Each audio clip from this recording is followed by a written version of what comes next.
The Day by Seth Bleuer. I've been walking since the day. In the beginning, I counted my steps, then I counted the days. Days turned to months, months to years. How many? I'm not sure anymore. It's amazing how quickly isolation plays tricks on the mind, especially to someone who was so plugged in. My generation was ready to change the world, like every generation before, I suppose. We were ready for anything except this. No more likes or emojis. No more texts or snaps. Just a cold, gray silence. The old army pack digs into my shoulders, heavy with my possessions. In the last town, I found everything I needed to complete my mission, except for the actual chief ingredient, that is. Walking out of yet another ghost town, I found a set of train tracks leading to the west, and have been following them ever since. Wherever they lead must have a town at the end. Another chilly gray morning.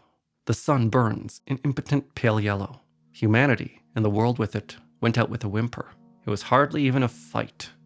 As I walk, I think about watching apocalyptic movies before the day, and how you always had the answers. Somehow, the main character would always figure out what had happened. I met one survivor who claimed to be an astrophysicist before the day. A violent solar flare. This was his explanation. And according to him, the sun is dying now.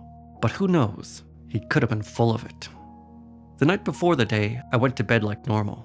I awoke the next morning in a panic. Sure, I had overslept my alarm, except there was no power. Everything was fried, and just like that, no more phones, TV, refrigerator, cars. It was all gone. When I left the army a month before, the plan was to open my very own coffee shop and roast and brew my own coffee. Instead, I trudge from town to town in an endless search. Where did all the people go? There are plenty of bodies on display in various states of decay. So many died in the chaos of that first year, thinning out the herd. The weak, unprepared, and just plain unlucky didn't last long. But not everyone. I should have run into someone by now. It's been years. I feel so hollowed out. I can't remember the last time I spoke to anyone or even heard my own voice.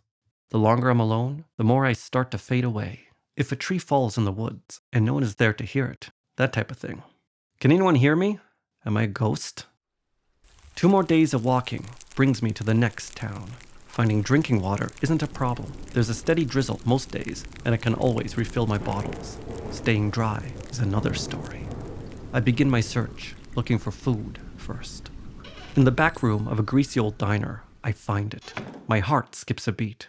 I pick up the still sealed bag and gently tear it open, inhaling deeply. My hands tremble and my eyes tear up with memories of a life long gone. I've been searching for so long. Some days, it is the only thing that kept me going. I wipe away the tears and drop my pack, digging out my manual coffee grinder, French press, and a camping stove, tossing everything else to the floor in my haste. Carefully, I pour the water into the French press, add the coffee, and put it onto the little camping stove to brew. The bag of coffee beans begins to slide and tip over from its spot on the counter, and I lean over and grab it. It's the only reason I'm still alive.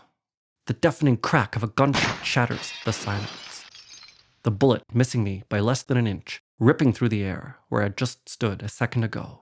I spin around, pistol already in my hand. It's a girl in her mid to late 20s. My hand trembles slightly. Her own revolver hangs limply at her side, her hand shaking violently. Sunken red eyes dart to the food on the floor that I had carelessly tossed from my pack. She's starving. She did just try and paint the walls with my brains, and presumably used her only bullet in the attempt. Sweat beads on my forehead. I try to speak, cough, clear my throat, manage a croak, and laugh. I lower my gun and put it back in its holster, counting on her either not having any bullets left or not having the will to shoot me face to face. Keeping my eyes on her, I lean down and grab 3 cans of food from the floor, none of which have labels, open them and offer her 2.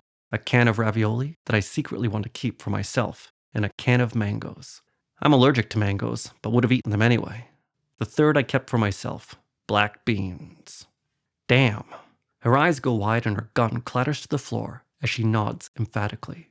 She reaches out tentatively and takes the cans from me, tears welling up in her eyes. After we eat, I rinse out 2 of the cans and pour us both some coffee.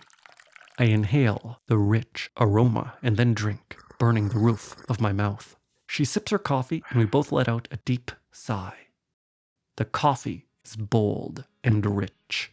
We each find our voices and talk deep into the night.